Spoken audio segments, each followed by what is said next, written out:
The Great Reset stops here. The Charlie Kirk Show. Welcome back. We'll be back with Dino and Brady in just a second, but we have a bit of a breaking news element here just quickly in this minute. The Department of Justice has arrested and will be charging someone who made dangerous threats against the family of our friend Benny Johnson.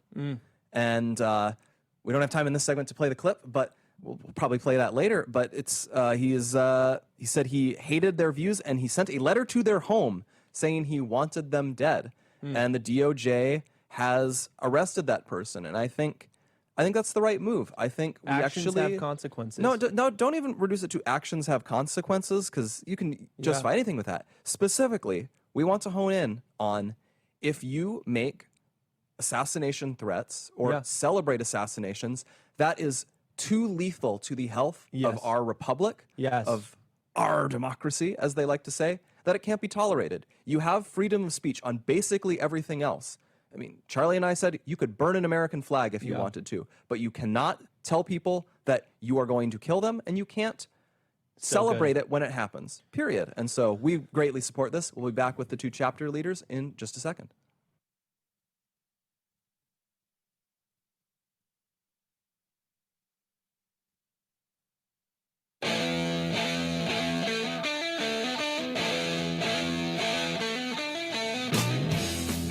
All right, we're back with the great Dino and Brady, chapter presidents at the University of Kentucky and the University of Arkansas. Thank you guys for hanging through this segment. Okay, so we were going to throw to this, but we ran out of time. But we're going to throw to it right now. 377. This is an article from Fortune. It says, today's housing market is so upside down that there are more senior citizens buying homes than Gen Z and millennials. Yikes. Booming out of control. And then there's another article that says, this is CNBC, investors are making up the highest share of home buyers in 5 years. So between investors, this is BlackRock, Blackstone, and senior citizens, where are the houses going? I looked, we talked about pulling yourself up by your bootstraps, and it's become so difficult for the younger generations.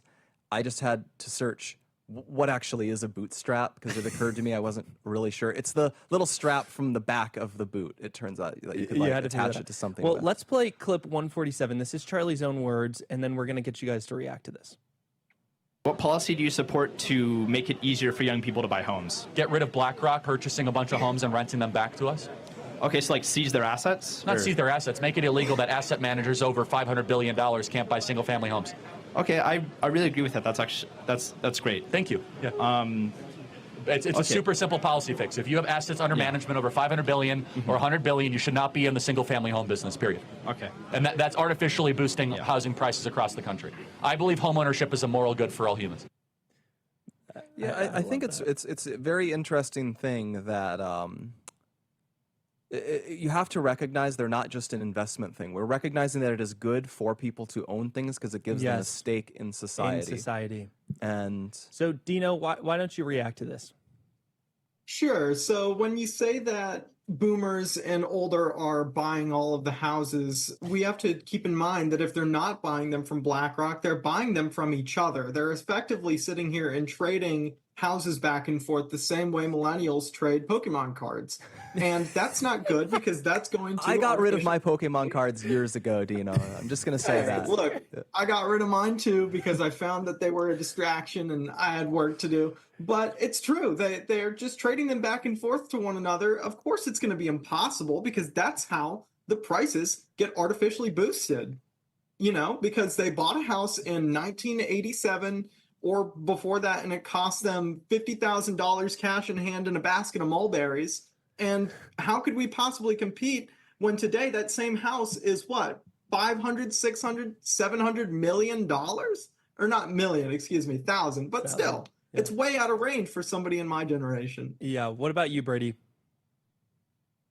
Well, yeah, I mean, when you have real estate investors buying a third of all single family properties, and you now have families living in RVs and renting instead of owning a home, I mean, it's clear to everybody that when boomers and investors are buying all of these houses up, it's really just setting us behind And then we're told to pick us up by our own bootstraps. And it's like, you're really setting us back. And then now you're expecting us to just figure it out by ourselves.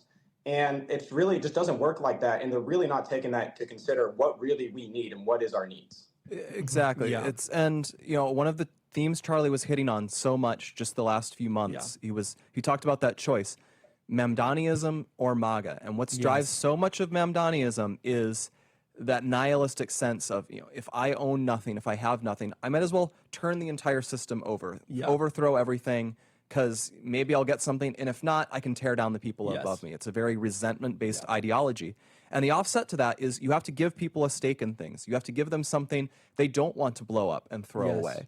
And it's such a basic thing, and we need to, when we structure our laws, we have to think about that, because one of the biggest reasons housing just keeps going up is we kind of just have baked into the assumption housing prices have to go up. They're an investment for everybody. And, it's going to be very difficult to navigate this, but we have to really move towards this. A house is something that people live in, and they need to own it themselves, ideally.